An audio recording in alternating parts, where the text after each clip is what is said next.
Hi, it's Dr. Fox, licensed psychologist in the state of Texas.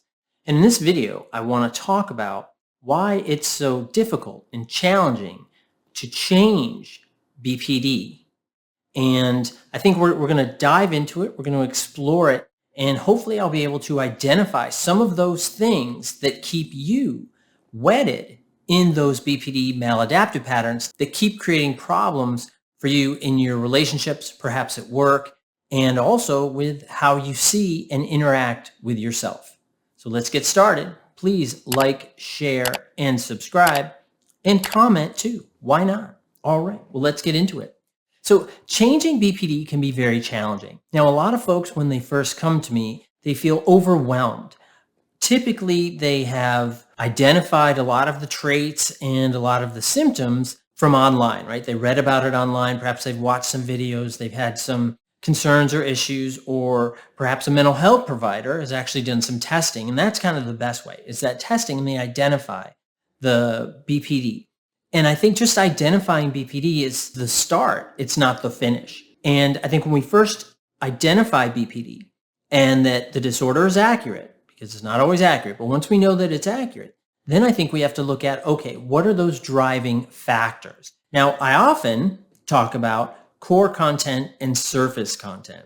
And it's really important to know that, because when we talk about changing BPD, how are we going to rework BPD? How are we going to lessen the impact that those BPD maladaptive patterns have on you, your relationships, and how you see and interact with yourself is really important. So first, we want to get an idea of what that core content is, what that surface content is, but also what are the beliefs, behaviors, and patterns that reinforce that BPD. Now, let's talk about the beliefs. We all have beliefs about ourselves. And these beliefs can sometimes include that I'm good, I'm bad, I'm worthless. And those are those BPD enhancing beliefs. There should be, or hopefully there are, some other beliefs that are I'm worth it, I can challenge this, and I can live my life differently. And interestingly, a lot of individuals that I worked with that are along the BPD spectrum, that they have these core beliefs and they've been reinforced by friends, family, and experiences that they've had over time. So they start to believe them. But what happens with BPD, and I talk about this as well, about distortions, about the BPD lens, which distorts how we see ourselves, how we see others, and how we see our world and situations. And I think that factors into that belief. And that's something we have to look at. How do those beliefs fit into and address core content and surface content? And we have to try to catch them. I want to encourage you to be vigilant about those beliefs that you have about yourself. Everything you do and everything you say and every interaction that you have is not related to BPD. It's not. And everything bad that you do doesn't define you so that you can then negate anything good that you do. That's that BPD. It's kind of playing with your head a little bit. We don't want it to do that. We want you to empower yourself. We want your beliefs to encourage you to change how you live your life. Go from those maladaptive patterns. We're going to talk about patterns in just a second. Going from those maladaptive patterns to adaptive patterns that are healthy, that encourage healthy relationships, that encourage a healthy self-perspective, that also encourage you to try new things and grow and develop from them. And if you try something new and it doesn't work out, then that's fine. And that brings us to behaviors, is that your behaviors, it's okay to experiment with new behaviors that you believe are adaptive, that you believe, see, it's all kind of connected, right? Beliefs, behaviors, patterns are going to be next, right? But we're talking about the behaviors. So it's those behaviors, and the beliefs often influence our behaviors. Our belief that perhaps we're worthless, that we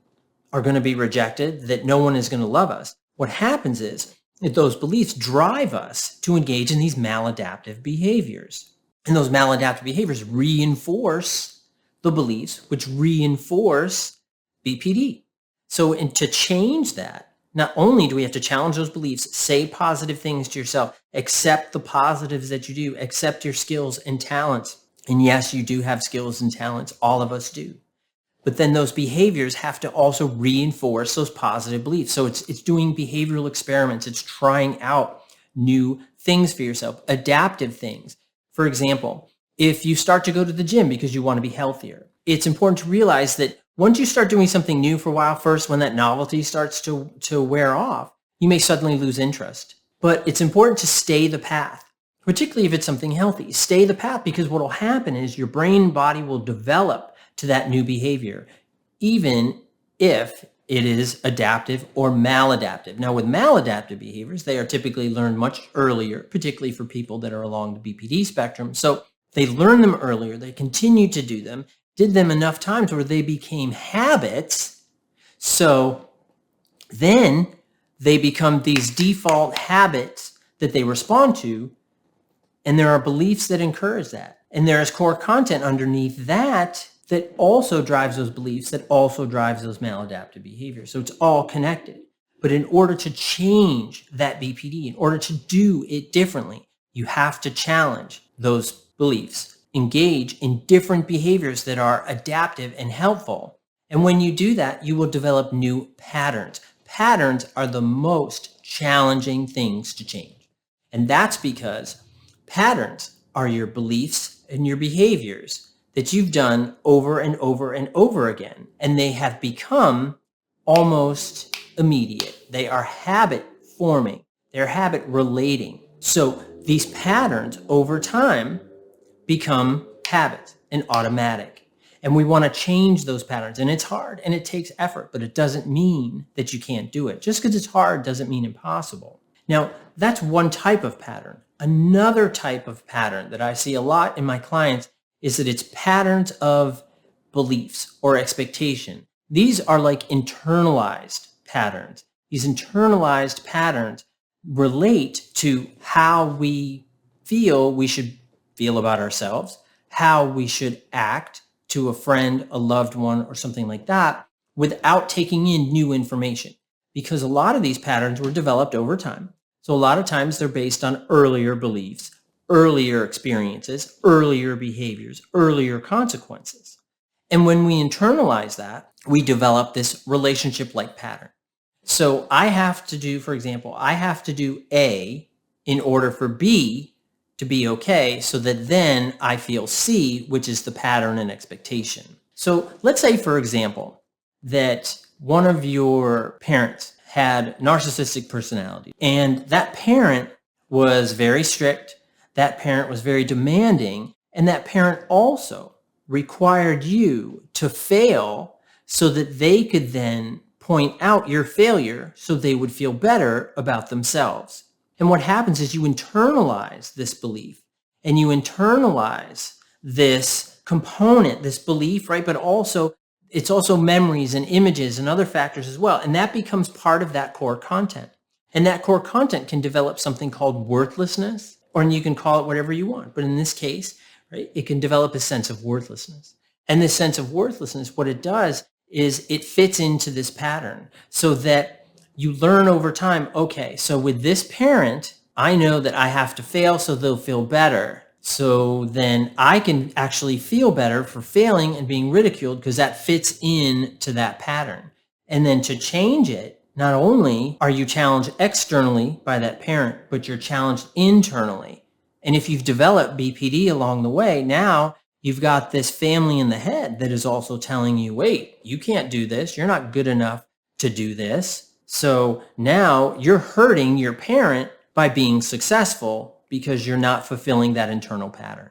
And it's all of these things together that solidify BPD, that creates BPD into this personality disorder that is prolonged beliefs, behaviors, and patterns that kind of stick with you over time. But they don't have to stick with you forever. It is possible to do it differently. It is possible to change your beliefs, change your behavior, and ultimately change your patterns.